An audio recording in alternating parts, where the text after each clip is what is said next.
conhecendo a palavra para sermos transformados pelo poder de Deus.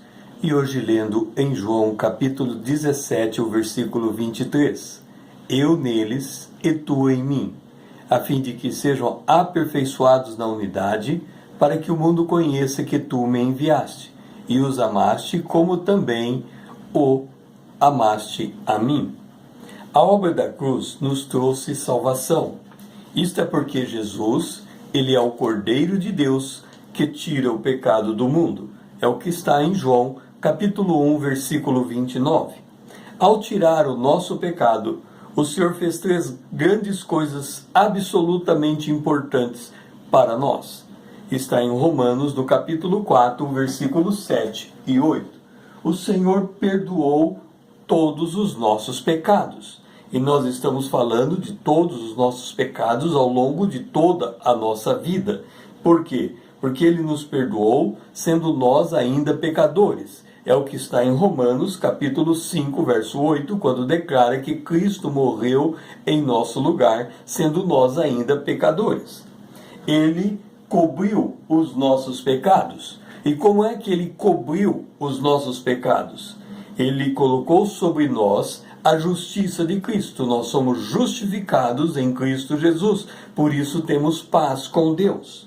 Por conta do perdão e da justiça de Deus, Ele não mais imputará pecado em nós.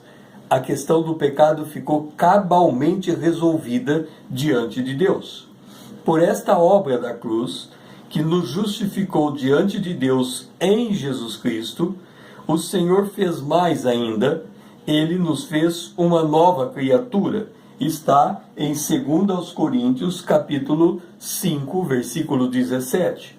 Ele nos selou com o Espírito Santo da promessa. Está aos Efésios, no capítulo 1, no versículo de número 13. Então, nós somos justificados em Cristo Jesus, tornados uma nova criatura e selados pelo Espírito Santo da promessa, de forma que nós nos tornamos uma propriedade resgatada para Deus.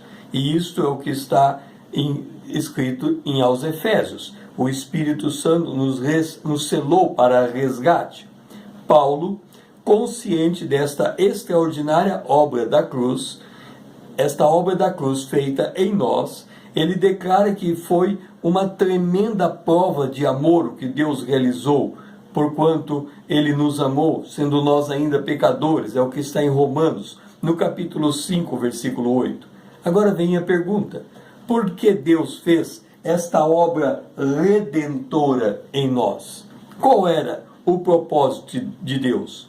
Para compreender esta verdade, voltemos às páginas das Escrituras, no primeiro livro sagrado, onde é contada a história de Isaque, quando Abraão chama o seu servo para ir em busca de uma esposa para Isaque.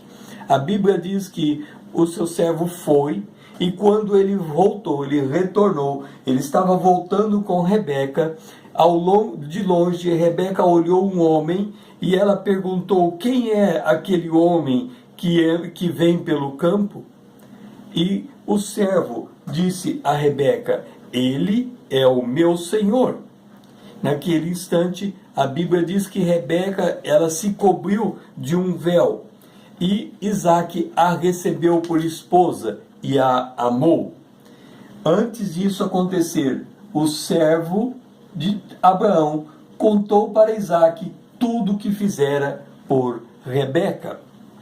Deus nos fez nova criatura, nos perdoou, nos justificou, nos regenerou e nos selou com o Espírito Santo para sermos a esposa do Cordeiro. O servo, no caso de Rebeca e Isaque, o servo remete ao Espírito Santo que veio habitar em nós para nos preparar para a volta do Senhor. Ora, Paulo retratou essa verdade escrevendo em 2 Coríntios, no capítulo 11, o versículo 7.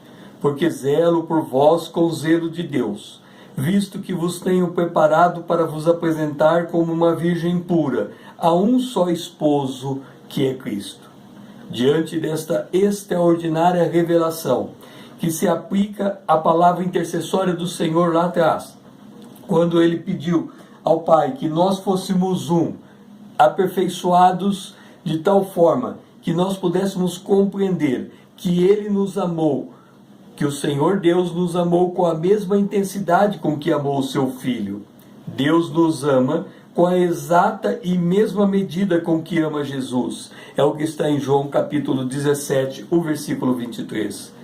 O que podemos dizer, senão o que está escrito em Cantares, capítulo 5, versículo 4? O meu amado meteu a mão por uma festa e o meu coração se comoveu por amor dele. Nossa oração hoje deve ser a mesma de Paulo.